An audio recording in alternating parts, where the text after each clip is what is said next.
How to tell if your dog has parvo. Canine parvovirus infection, also called parvo, is a highly contagious gastrointestinal disease with a high mortality rate.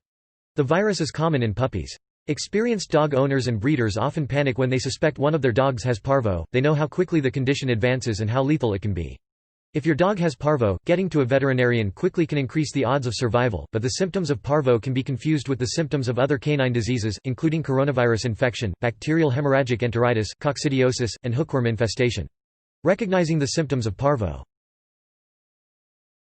Consider your dog's age. Parvo typically occurs in puppies between 6 and 20 weeks of age, and 85% of all infections occur in dogs under 1 year old. Puppies are most susceptible because they have a very high number of rapidly dividing cells in their stomachs and intestines. These cells are the primary target of the parvovirus. If your dog is older, parvo is unlikely, though certainly not impossible. If your puppy's mother was not vaccinated against parvo, it's possible for the virus to appear even earlier, in the first few weeks of life. Factor in your dog's breed. Parvo is more likely in certain breeds, including Rottweilers, American Pit Bull Terriers, Doberman Pinschers, and German Shepherds. If your dog belongs to one of these groups, be particularly vigilant in watching for parvo. Monitor your dog's behavior. In general, the first sign of a parvo infection is lethargy.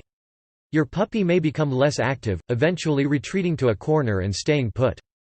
This lethargy is typically followed by weakness and loss of appetite. The signs are rapidly progressive, with a quiet dog quickly becoming critically ill with foul, bloody diarrhea. Watch for fever. Dogs with parvo usually develop a fever between 104 and 106 degrees Fahrenheit 40 to 41 C.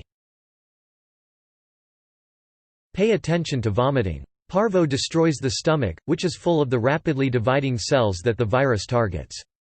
The stomach lining becomes irritated and ulcerated, causing your dog to vomit. Pay attention to your dog's stools. Typically, the diarrhea associated with parvo is particularly severe. It is as if the dog is passing blood, a very liquid and foul-smelling diarrhea. This may lead to dehydration as well. Check for signs of anemia. Parvo causes gastrointestinal bleeding, which can lead to anemia. To see if your dog might be anemic, press down on the gums. A healthy dog's gums will quickly return to their normal color, usually within 2 seconds. If it takes longer, your dog may be anemic. Anemia may also lead to a noticeable paleness of the gums.